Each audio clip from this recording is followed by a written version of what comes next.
এখন কিন্তু বাজারে মটরশুঁটি বেশ সস্তা, তাই বাজার থেকে মটরশুঁটি শেষ হয়ে যাওয়ার আগে কিন্তু একবার এই রেসিপিটি বানিয়ে নিতে পারেন।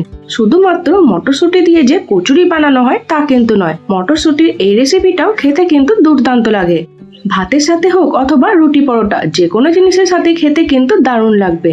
তো চলুন বেশি দেরি না করে ঝটপট মটরশুঁটি দিয়ে বানানো এই নতুন ধরনের রেসিপিটি দেখে নেওয়া যাক। আর আমার ভিডিও যদি আপনাদের ভালো লেগে থাকে তাহলে অবশ্যই আমার চ্যানেলটি সাবস্ক্রাইব করে আমার পাশে থাকবেন। আমি দুদিন অন্তর নতুন নতুন রান্নার ভিডিও আমার চ্যানেলে পোস্ট করে থাকি। এখানে আমি প্রায় 1 কাপ মতো ছাড়ানো মটরশুঁটি নিয়েছি, আর মটরশুঁটিগুলো কিন্তু খুব ভালোভাবে ধুয়ে নিয়েছি। এবার একটা মিক্সিং জারের মধ্যে এই 1 কাপ মতো মটরশুঁটিটা দিয়ে দিলাম, আর দিলাম অল্প একটু আদা, রসুন আর একটু কাঁচা লঙ্কা।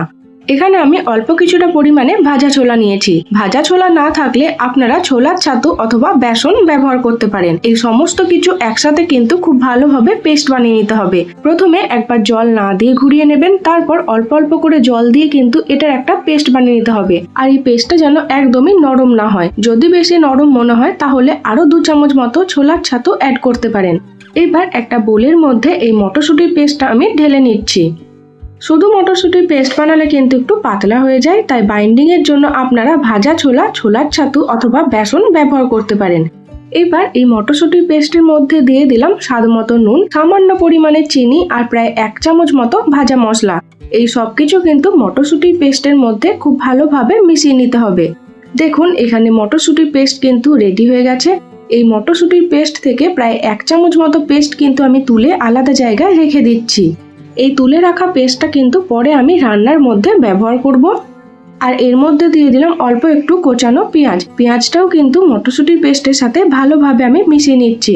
হাতের মধ্যে একটু এই মটরশুঁটির পেস্টটা আমি নিয়ে দেখিয়ে দিচ্ছি। দেখুন যখন হাতের সাহায্যে এরকম গোল হয়ে আসবে তখনই বুঝবেন মটরশুঁটির পেস্ট কিন্তু একদম রেডি হয়ে গেছে। যদি আরো বেশি পাতলা মনে হয় তাহলে কিন্তু আপনারা আরো 1 চামচ মতো ছোলার ছাতু ব্যবহার করতে পারেন। এইবার একটা কড়াইয়ের মধ্যে আমি কিছুটা পরিমাণে জল নিয়েছি, আর তার উপর এই ছিদ্রযুক্ত থালাটা রেখে দিয়েছি। থালার উপর থেকে অল্প করে আমি তেল ব্রাশ করে নিচ্ছি, যাতে মটরশুঁটির বড়াগুলো নিচে থেকে লেগে না যায় আর খুব সহজেই এর থেকে উঠে আসে। কড়াইয়ের নিচের জলটা যখন ফুটে আসবে তখন এই মটরশুঁটির পেস্ট থেকে অল্প অল্প করে বড়ার মতো তৈরি করে আমি এই থালার উপর দিয়ে দিচ্ছি। থালার উপর সব মটরশুঁটির বড়াগুলো দেওয়া হয়ে গেলে আমি ঢাকা দিয়ে প্রায় 10 মিনিটের জন্য রান্না করে নেব। এই 10 মিনিটের মধ্যেই দেখবেন মটরশুঁটির বড়াগুলো কিন্তু ফুলে ফেপে একটু বড় হয়ে গেছে। এইভাবে কিন্তু একবার মটরশুঁটি দিয়ে এই নতুন ধরনের রেসিপিটি বানিয়ে দেখতে পারেন। ভাতের সাথে অথবা রুটি পরোটা যে কোনো জিনিসের সাথে খেতে কিন্তু দারুণ লাগে। 10 মিনিট পর ঢাকাটা আমি খুলে দিলাম। দেখুন এখানে মটরশুঁটির বড়াগুলো কিন্তু খুব ভালোভাবে তৈরি হয়ে গেছে। আর এগুলো আমি আরো 5 মিনিটের জন্য ঠান্ডা হতে রেখে দিলাম। গরম অবস্থায় কিন্তু থালা থেকে তুলতে যাবেন না, তাহলে কিন্তু ভেঙে যেতে পারে। যতক্ষণে এই মটরশুঁটির বড়াগুলো ঠান্ডা হচ্ছে ততক্ষণে এই রেসিপিটির জন্য আলুগুলো ভেজে নেব। তার জন্য একটা কড়াইয়ের মধ্যে কিছুটা পরিমাণে তেল দিয়েছি, আর ডুমো ডুমো করে কেটে রাখা আলুগুলো এই তেলের মধ্যে নেড়ে চেড়ে কিন্তু ভালোভাবে ভেজে নিতে হবে।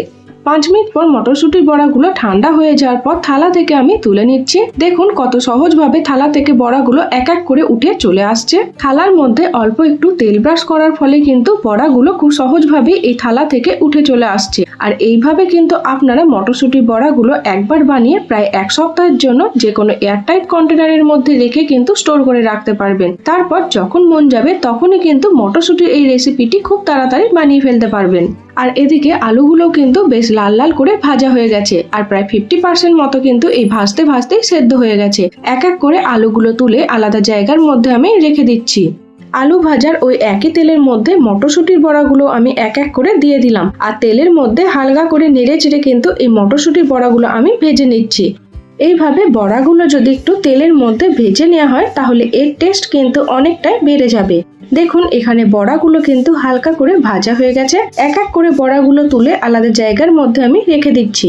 আর গ্যাসের ফ্লেমটা একদম হাই রেখে কিন্তু এই বড়াগুলো তেলের মধ্যে নেড়ে চেড়ে ভাজতে হবে, না হলে কিন্তু বড়াগুলো খুব বেশি তেল টেনে নিতে পারে। এইবার ওই একই তেলের মধ্যে দিয়ে দিলাম শুকনো লঙ্কা, গোটা জিরে আর তেজপাতা ফোড়ন। ফোড়নটা তেলের মধ্যে 2-4 বার নেড়ে নিয়ে এর মধ্যে দিয়ে দিচ্ছি কুচিয়ে রাখা পেঁয়াজ। একটা মিডিয়াম সাইজের পেঁয়াজ একটু ছোট করে আমি কেটে নিয়েছি এখানে। পেঁয়াজটাও কিন্তু তেলের মধ্যে নেড়ে চেড়ে হালকা লাল করে ভেজে নিতে হবে, খুব বেশি লাল করে ভাজার কিন্তু প্রয়োজন নেই। পেঁয়াজটা যখন তেলের মধ্যে নেড়ে চেড়ে হালকা লাল করে ভাজা হয়ে যাবে তখন এর মধ্যে দিয়ে দেব 1 চামচ মতো কুটে রাখা আদা রসুন। আপনারা চাইলে আদা রসুনের পেস্ট ব্যবহার করতে পারেন। আদা রসুনটাও কিন্তু পেঁয়াজের সাথে নেড়ে চেড়ে ভালোভাবে ভেজে নিতে হবে যতক্ষণ না আদা রসুনের কাঁচা গন্ধটা চলে যাচ্ছে।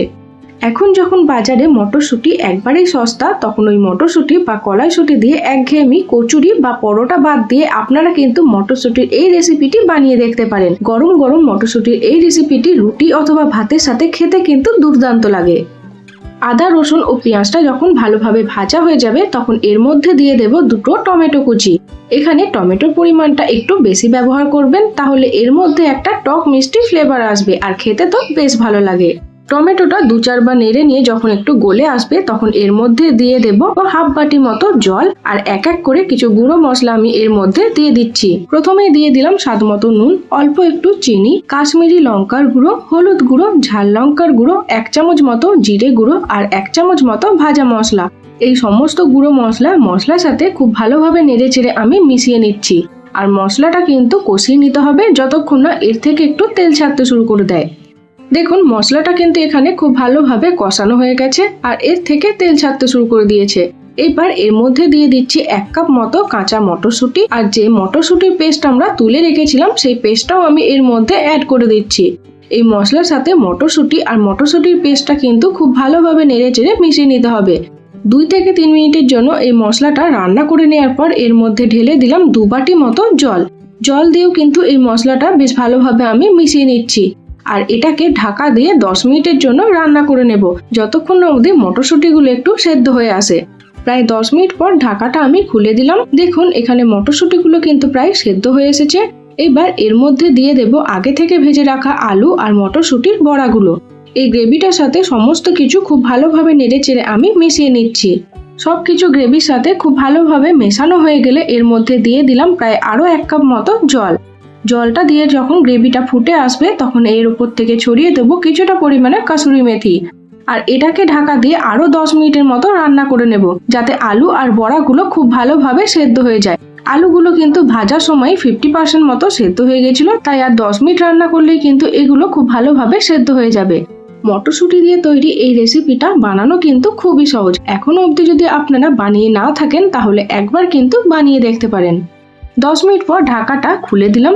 দেখুন এখানে একটা আলু তুলে চামচের সাহায্যে কেটে দেখিয়ে দিচ্ছি। আলুটা কিন্তু খুব ভালোভাবে সেদ্ধ হয়ে গেছে। তো দেখুন আমাদের দারুণ স্বাদের আর নতুন ধরনের মটরশুঁটির বড়া দিয়ে তৈরি এই রেসিপিটি কিন্তু একদম রেডি হয়ে গেছে। গরম গরম ভাত অথবা রুটির সাথে এবার কিন্তু আপনারা এটা পরিবেশন করে নিতে পারেন। আমি ডিনারে বানিয়েছিলাম তাই রুটির সাথে এই মটরশুঁটির রেসিপিটি পরিবেশন করে নিচ্ছি। এরপর থেকে বাড়িতে যদি 1 গাদা মটরশুঁটি পড়ে থাকে আর সেই মটরশুঁটি দিয়ে কচুরি না বানিয়ে অন্য কিছু বানাতে মন যায় তখন কিন্তু কোনো দিকে না ভেবে একবার এই মটরশুঁটির রেসিপিটি বানিয়ে দেখতে পারেন। মটরশুঁটির এই রেসিপিটি রুটি দিয়ে খেতে এতটাই ভালো লাগবে যে একবার বানালে তখন বারবার শুধু এটাই বানিয়ে খেতে মন যাবে। একঘেয়েমি এই কলাইশুঁটি বা মটরশুঁটির কচুরিকে বাদ দিয়ে আজই ডিনারে বানিয়ে নিন এই দারুণ স্বাদের কলাইশুঁটির বড়া দিয়ে তৈরি রেসিপিটি। ডিনারে এই একটা আইটেম থাকলে কিন্তু ডিনার একদম জমে যাবে। তো আমার এই দারুণ স্বাদের আর নতুন ধরনের কলাইশুঁটির বড়া দিয়ে তৈরি রেসিপিটি আপনাদের কেমন লাগলো কমেন্ট বক্সে জানাতে ভুলবেন না। আর আমার ভিডিও যদি আপনাদের ভালো লেগে থাকে তাহলে অবশ্যই আমার চ্যানেলটি সাবস্ক্রাইব করে আমার পাশে থাকবেন।